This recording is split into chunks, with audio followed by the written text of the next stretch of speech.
Dr. Santi suatu obat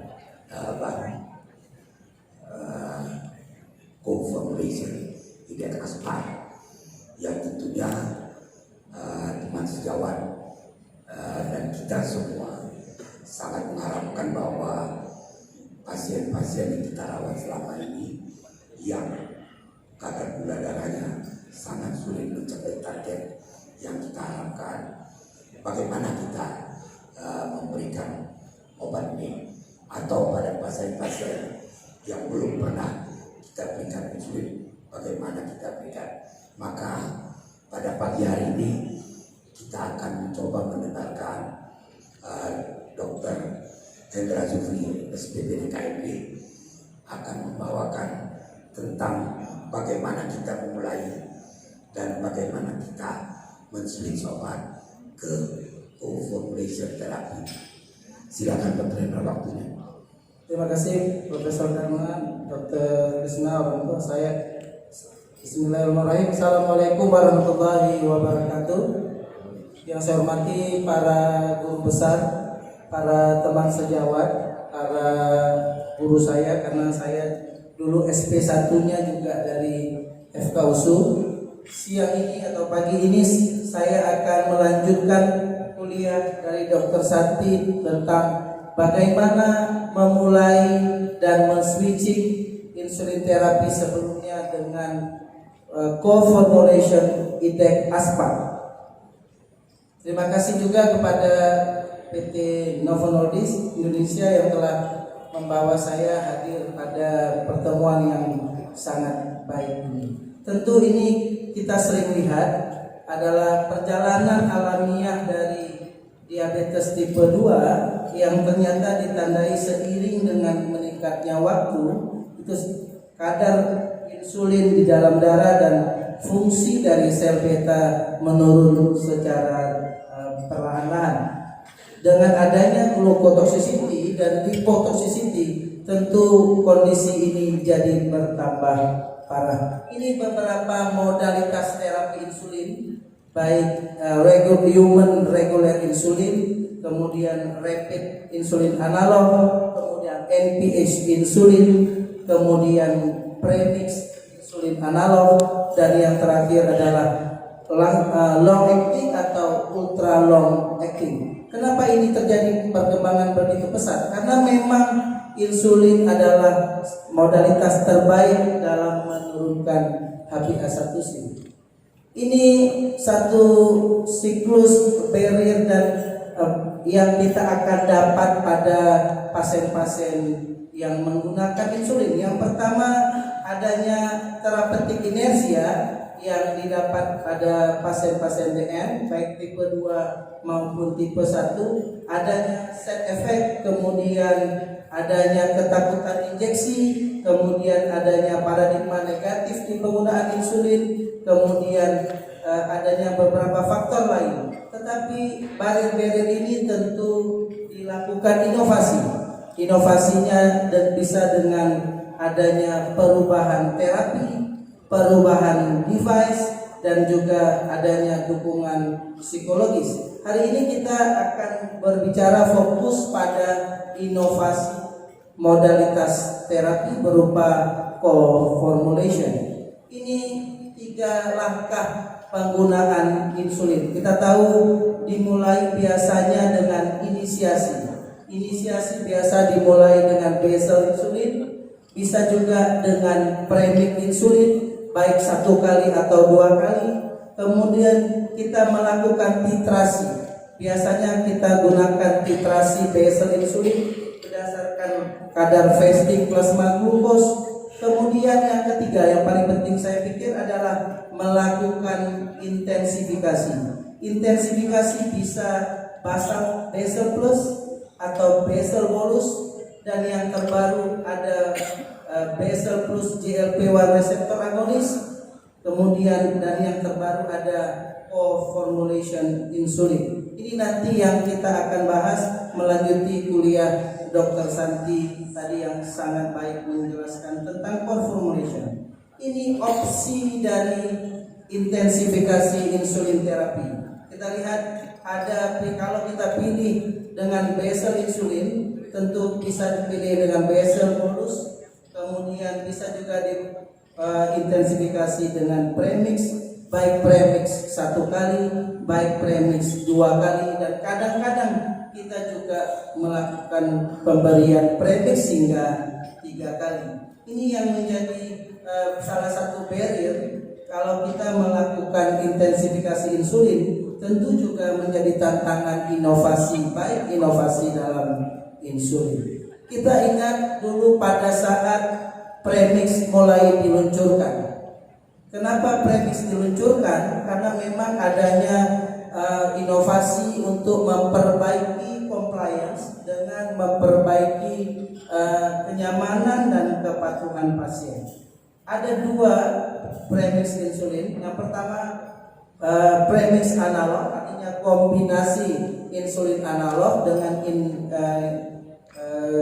kemudian intermediate acting, dan kedua adalah kombinasi human insulin atau biphasic human insulin. Kita lihat ada perbedaan yang jauh berbeda antara premix insulin analog dengan premix insulin human insulin, baik time onset of action, kemudian time peak, waktu peaknya, kemudian konsentrasi maksimum plasma, kemudian adanya ekstrusi yang berbeda. Ini bisa dilihat dengan grafik. Kelihatan grafiknya juga tidaklah begitu menutupi profil fisiologis dari sekresi insulin. Dan yang terakhir, ini yang akan timbul, ternyata ada perbedaan kejadian hipo yang ternyata makin lama digunakan antara biphasic human insulin dengan Novomix insulin sebagai biphasic insulin aspart. Ini yang saat ini menjadi tantangan juga, bagaimana melakukan mix insulin atau co-formulation untuk memperbaiki kemungkinan terjadinya hipo yang dialami pada pasien. Muncul pertanyaan kedua, kenapa mesti ada co-formulation IDEC aspart? Apakah ada kekurangan pada premix yang ada?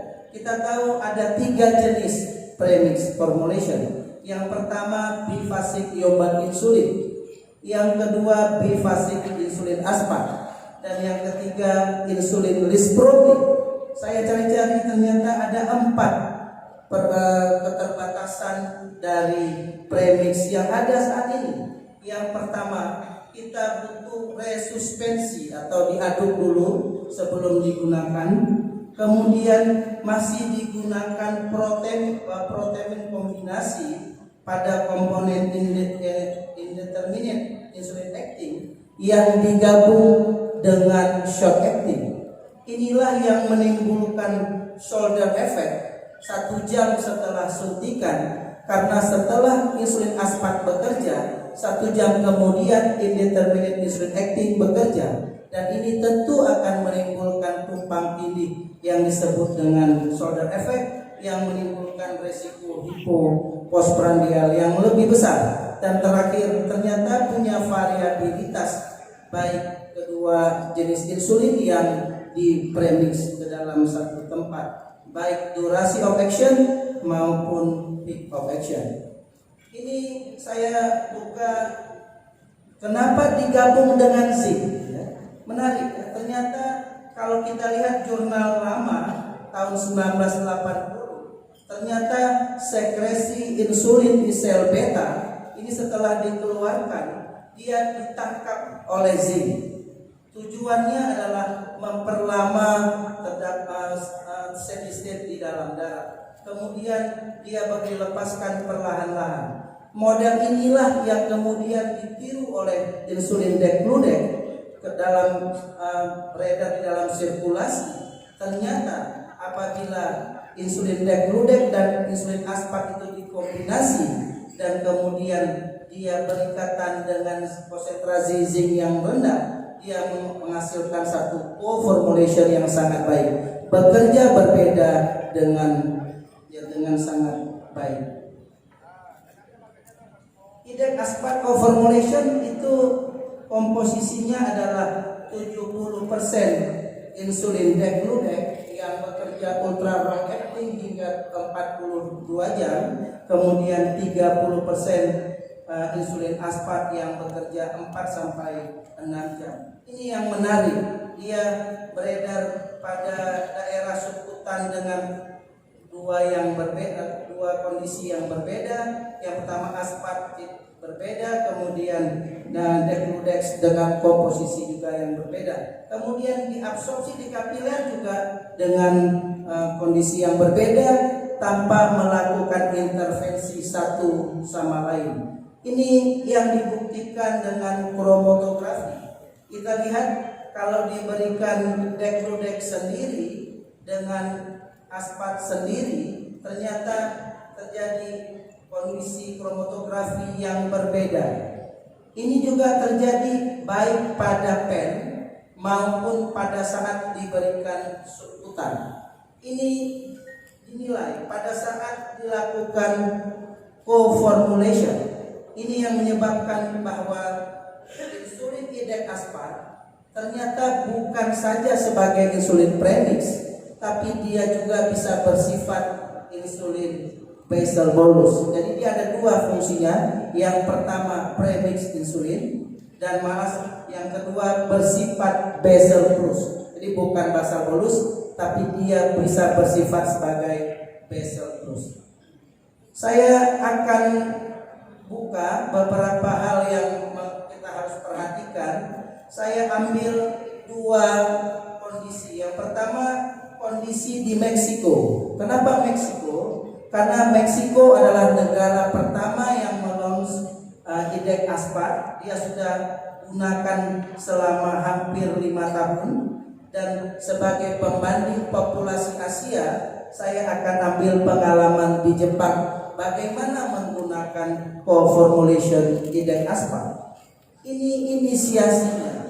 Yang pertama, co-formulation idec aspart ini bisa digunakan pada kondisi gagal terapi oral, baik yang tidak respon dengan metformin dual kombinasi atau triple kombinasi. Kemudian dia juga bisa digunakan apabila digunakan long acting sulfonylurea, kemudian dikombinasi dengan idec aspart. Tetapi ada beberapa tulisan sebaiknya diberikan snack. Kalau tidak, sebaiknya hati-hati mengkombinasi idec aspart dengan sulfonylurea yang long acting. Kemudian pada kondisi tetap dengan simptom hiperglikemi, kemudian dia punya pola konsumsi karbohidrat yang tinggi, kemudian HbA1c yang tinggi, sehingga terjadi eksklusi postprandial yang tinggi. Inilah 3 inisiasi yang dapat kita mulai pemberian co-formulation idec aspart. Bagaimana di Meksiko? Di Meksiko dia mulai dengan 1 kali atau 2 kali sehari. Diberikan pada saat makan besar. Jadi bisa makan pagi, bisa makan siang, dan bisa makan malam pada makan besar. Kemudian kalau diberikan 2 kali, sebaiknya ada interval setidaknya lebih dari 4 jam. Kemudian mereka rekomendasikan gunakan 10 unit. Bagaimana di Jepang?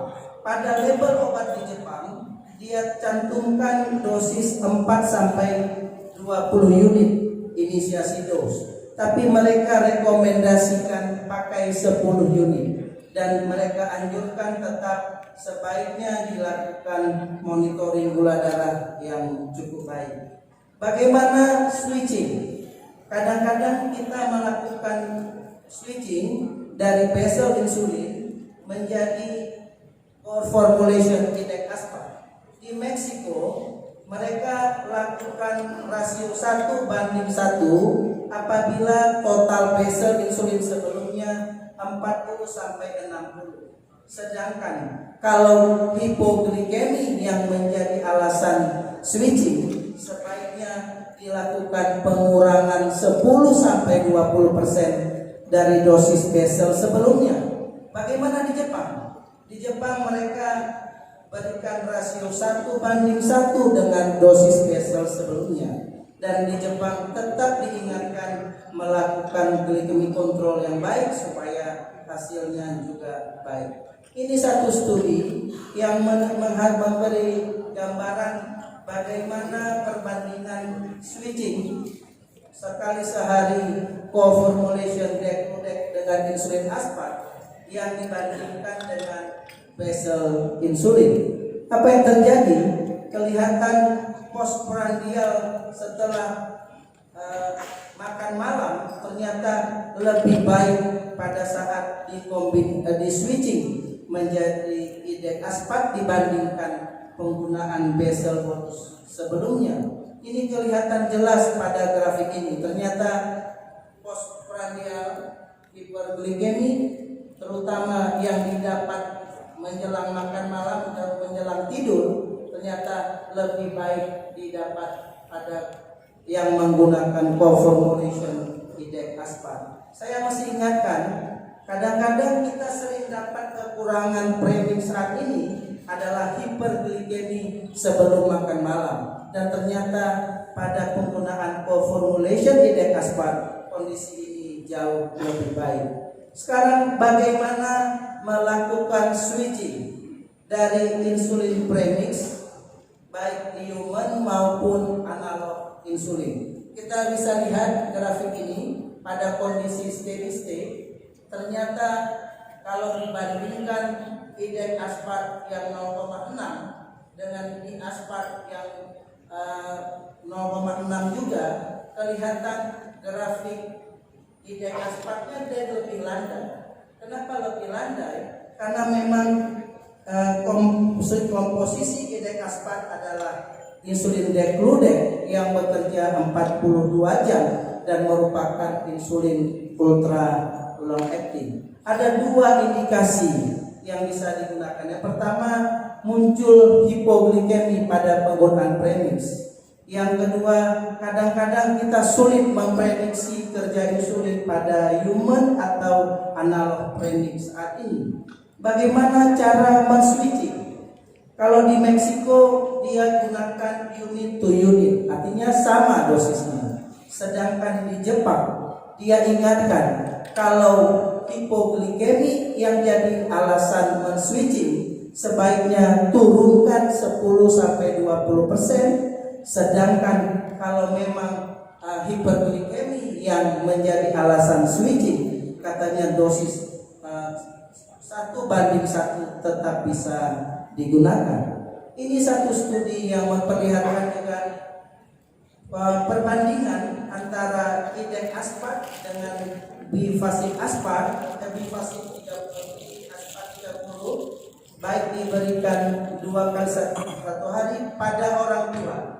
Apa yang kita bisa lihat? Ya, ada dua studi. Yang pertama pada pasien yang usia di atas 18 tahun, kemudian indeks body mass indexnya di bawah 40, sebelumnya menggunakan premix baik 1 kali atau 2 kali. Kemudian dibandingkan dengan penggunaan IDEC aspart 2 kali sehari, baik ditambah metformin, baik juga ditambah Dipivo atau baik juga ditambah pioglitazone. Sedangkan yang rantai kedua dia gunakan juga hal yang sama, tetapi hanya dikombinasi dengan metformin. Tapi yang menarik dia gunakan pada pasien yang sudah terbiasa menggunakan insulin. Apa yang didapat?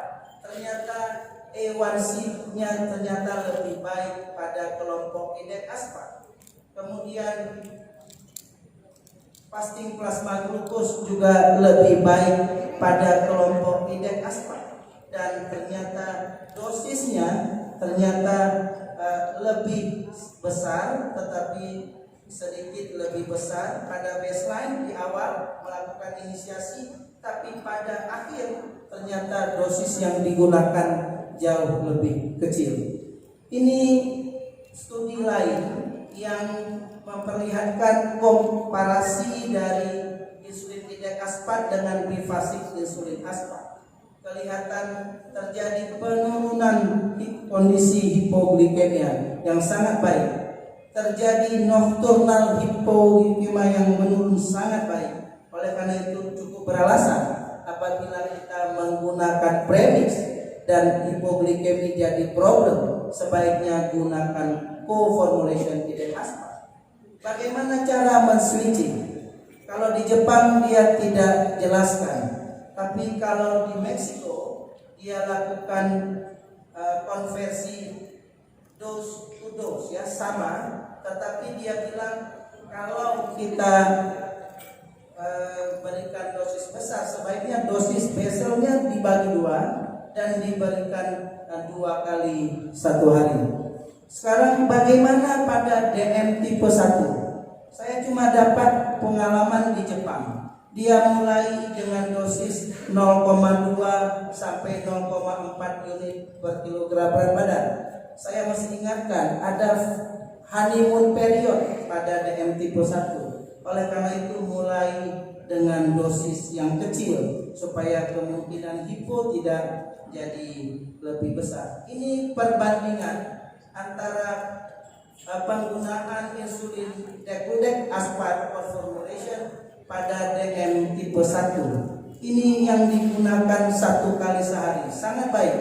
Kemudian ini glukos level rata-rata setelah 30 jam digunakan, jadi sudah sampai steady state.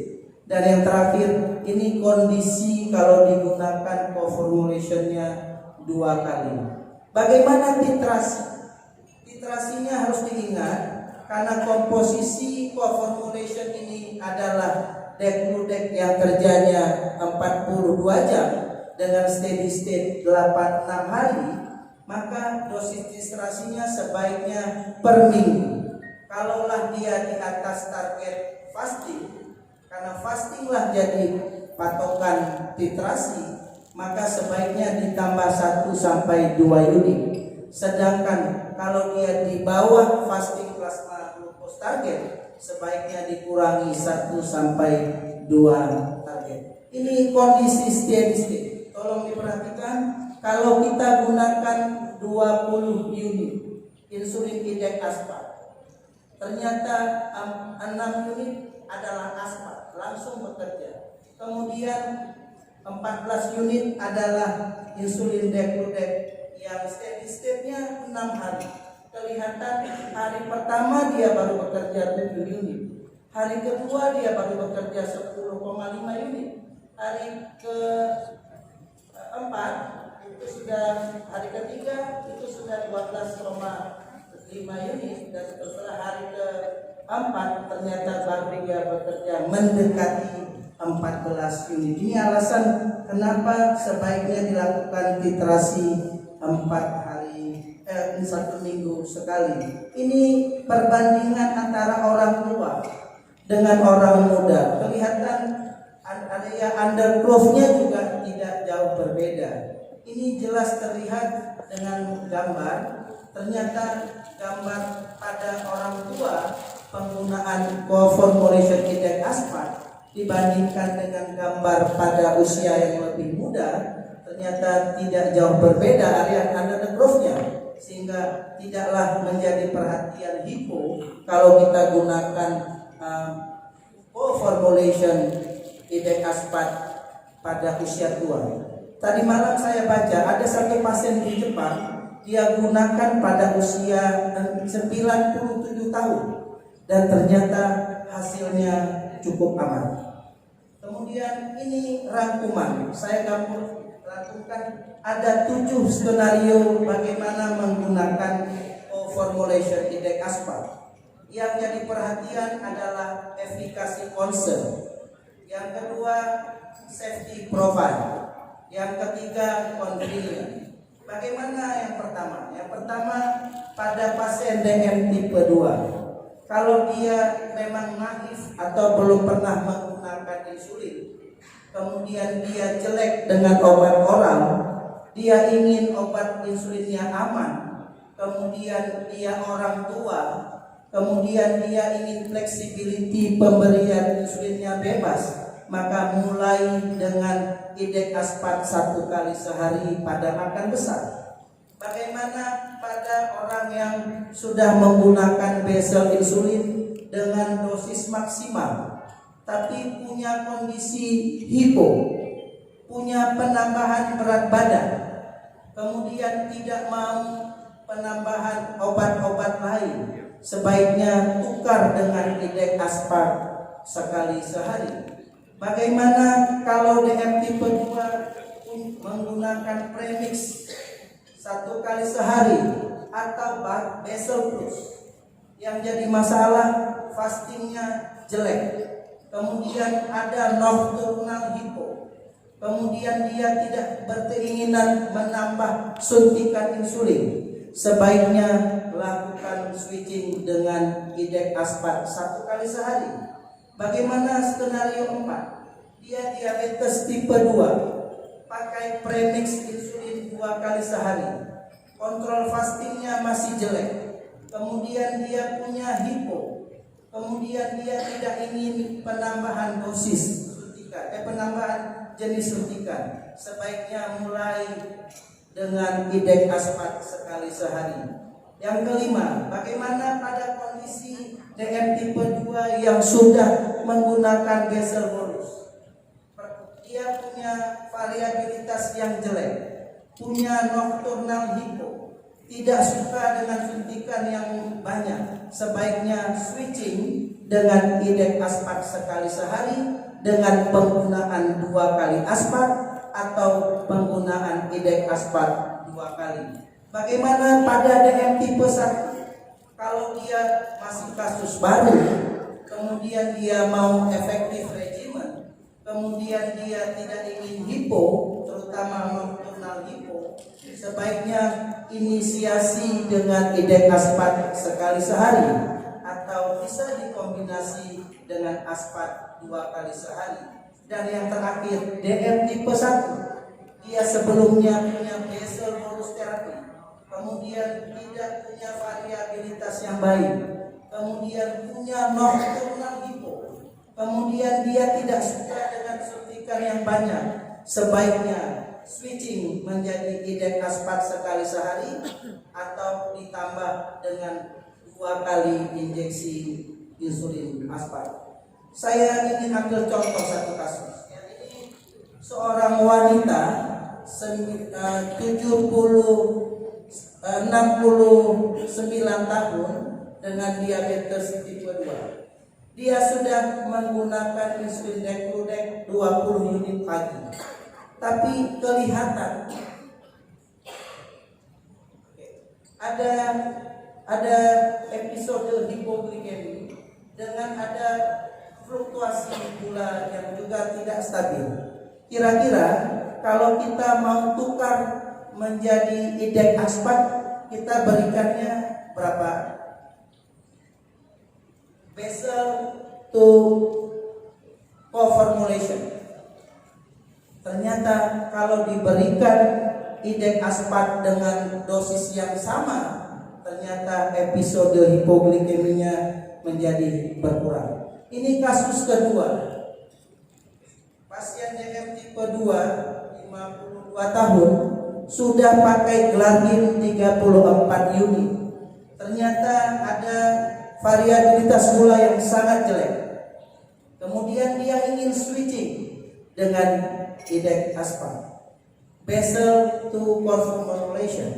Ternyata kalau diberikan dengan dosis yang sama, karena memang idek aspat punya komposisi 70-30, basalnya jadi 70% berkurang, dan dia punya komponen prandial, ternyata variabilitas gulanya menjadi lebih baik. Ini slide terakhir saya. Kalau dibandingkan dengan insulin premix yang ada, ternyata co-formulation ini punya kemampuan menurunkan fasting yang lebih baik, punya hipoglikemi yang lebih kecil, punya flexibility yang lebih baik, dan tidak perlu diaduk.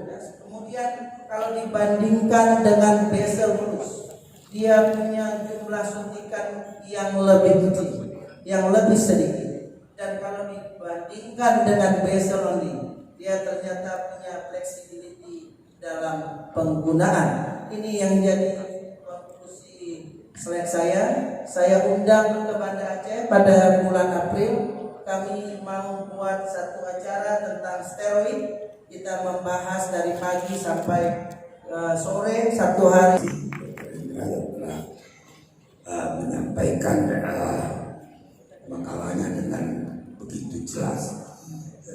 Dapat saya singkatkan kesimpulan bahwa co-formulation ini merupakan suatu inovasi baru dalam penanganan pemberian obat pada penderita diabetes. Kita dapat memulai obatnya pada pasien-pasien yang gagal dengan pemakaian oral, atau dapat kita gabungkan dengan obat-obat sulfonylurea yang kerja panjang, atau dapat kita berikan dengan pemberian atau kita bisa lakukan switching dengan obat. Apabila kita telah memberikan obat lain, kita dapat switching obat dengan Bidaspan ini, karena sebenarnya obat cukup baik dari segi efikasi, safety, dan fleksibilitasnya. Dan saya kira sudah sangat jelas. Saya kira kita hanya punya waktu sangat singkat. Saya sangat mengharap ada pertanyaan, paling tidak satu pertanyaan dari audiens untuk kedua narasumber yang sudah naik ke atas. Silakan.